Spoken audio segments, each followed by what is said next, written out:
मेरा नाम समीर शरद कुलकर्णी है। मैं पूना महाराष्ट्र से हूँ और मालेगांव बॉम्ब विस्फोट 2008 का मैं आरोपी हूँ। 2017 में सम्माननीय विशेष एनआईए न्यायालय मुंबई ने मुझे सशर्त जमानत के ऊपर छोड़ा है। इस मुकदमे को कम से कम 14 साल पूरे हो चुके हैं।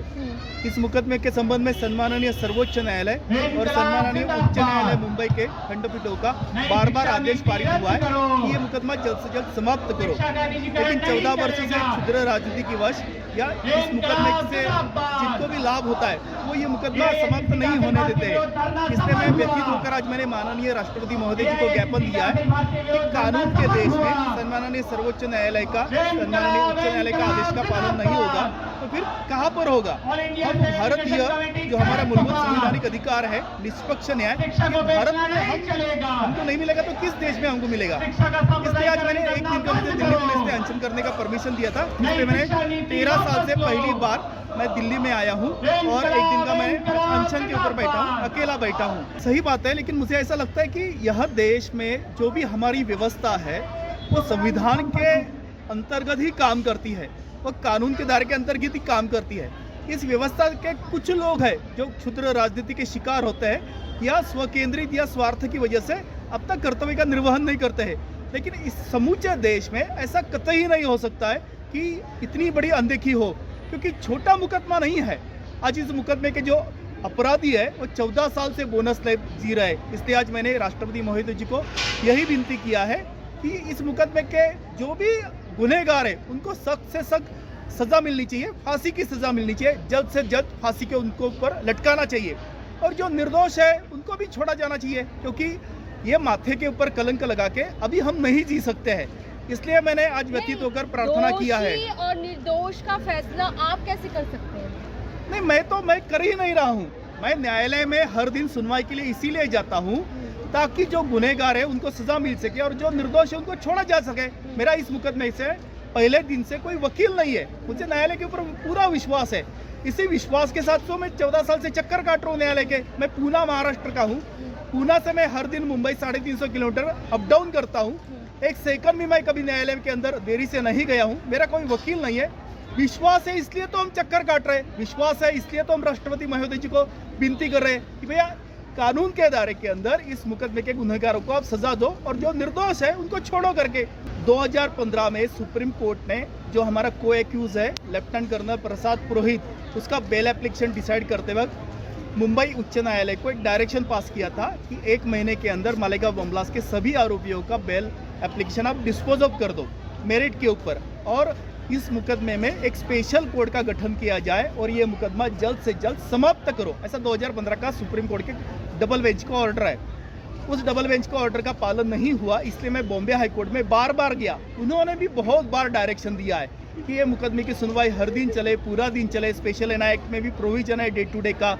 लाखों रुपया टैक्स पेयर का इस कोर्ट के ऊपर खर्चा होता है, लेकिन ये मुकदमा जानबूझकर देरी करते हैं। जो ये मुकदमा चलाना नहीं चाहते हैं या जो गुनहगार है कि जिनको सजा हो सकती है फांसी की, वो स्वाभाविक रूप से ये मुकदमा नहीं चलाने देना चाहते।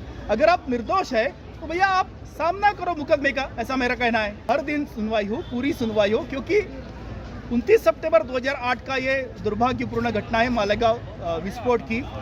आरोपियों की कस्टडी ली गई, 90 दिन में चार्जशीट दाखिल किया गया। उसी 90 दिन में जो चार्जशीट दाखिल किया गया है वही गवाह को जांचना है न्यायालय को। तो 180 दिन काफी थे, 18 महीने काफी थे, आज 14 वर्ष हो गया। इस मुकदमे के बाद में जो 26/11 का मुंबई हमला का ब्लास्ट था, उस मुकदमे के आरोपियों को फांसी की सजा होगी। कसाब को फांसी के ऊपर लटका दिया। सुप्रीम कोर्ट तक यह मुकदमा समाप्त हो गया। समझौता एक्सप्रेस ब्लास्ट का मुकदमा समाप्त हो गया। हैदराबाद मक्का मस्जिद ब्लास्ट का मुकदमा समाप्त हो गया। अजमेर शरीफ ब्लास्ट का मुकदमा समाप्त हो गया। ये 2008 के सभी ब्लास्ट के केस थे। अगर वो समाप्त हो सकते तो ये मुकदमा क्यों नहीं समाप्त हो सकता? क्या कारण रहा होगा जी ये वाला मुकदमा समाप्त नहीं हुआ? ये केवल और केवल राजनीतिक रोटियां सेकने के लिए, और इस मुकदमे से जिनको भी लाभ होता है वो लोग नहीं चाहते हैं, और जिनको सजा होने का डर है वो लोग भी नहीं चाहते कि ये मुकदमा समाप्त हो, क्योंकि इस मुकदमे में अगर सजा होती है तो वो एक ही सजा है, फांसी की सजा। अभी जो डरपोक है, जो डरता है, वो तो चाहेगा ही चाहेगा जिसने गुनाह किया है। हमने गुनाह नहीं किया है, इसलिए हम हर दिन सुनवाई में जाते हैं, बार बार अर्जी लगाते कि हमारा मुकदमा चलाओ करके। एक सेकंड हम देरी से नहीं गए। लेकिन हम भारतीय जो निर्दोष है वो कितने वर्षों तक हम चक्कर काटे। 14 वर्ष हमने कोई त्योहार नहीं मनाया, किसी रिश्तेदार के घर पर नहीं गए, किसी को फोन नहीं कर सकते, किसी के घर नहीं जा सकते, क्योंकि ये कलंक लगा के हम कहीं पर भी नहीं जा सकते।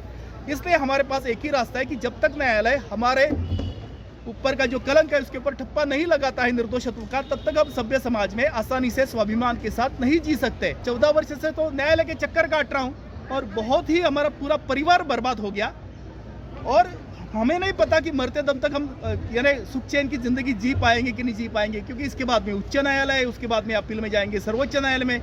तो मैं ये चाहता हूँ कि क्यों भारतीय नागरिकों को प्रताड़ित और अपमानित किया जा रहा है। और केवल मेरा सवाल नहीं है, कभी भी इस मिट्टी के ऊपर जो आक्रमणकारी आए, अंग्रेज आए, उन्होंने भी कभी हिंदुओं के साथ, देशभक्तों के साथ आतंकवाद या दहशत शब्द का प्रयोग नहीं किया। हमारा परम पवित्र भगवा ध्वज है, उसके साथ भी भगवा आतंकवाद का शब्द का प्रयोग किया गया कांग्रेस ने। तो मैं चाहता हूं कि इस मुकदमे की सच्चाई पूरा दुनिया के सामने आए कि कोई भी हिंदू इस मुकदमे में गुनहगार नहीं था, ये कांग्रेस का षड्यंत्र था। जैसा समझौता एक्सप्रेस में पाकिस्तानियों को छोड़ दिया और हिंदुओं को लटकाया, उस मुकदमे में भी सभी हिंदू निर्दोष बाइज्जत बरी किया न्यायालय ने। वैसे ही इस मुकदमे की सुनवाई जल्द से जल्द हो, कानून के फोर कॉर्नर के अंदर हो और जो निर्दोष है उनको बरी किया जाए, जिन्होंने गुनाह किया उनको सजा दिया जाए। ऐसा ही मैंने आज माननीय राष्ट्रपति महोदय जी को विनती किया है।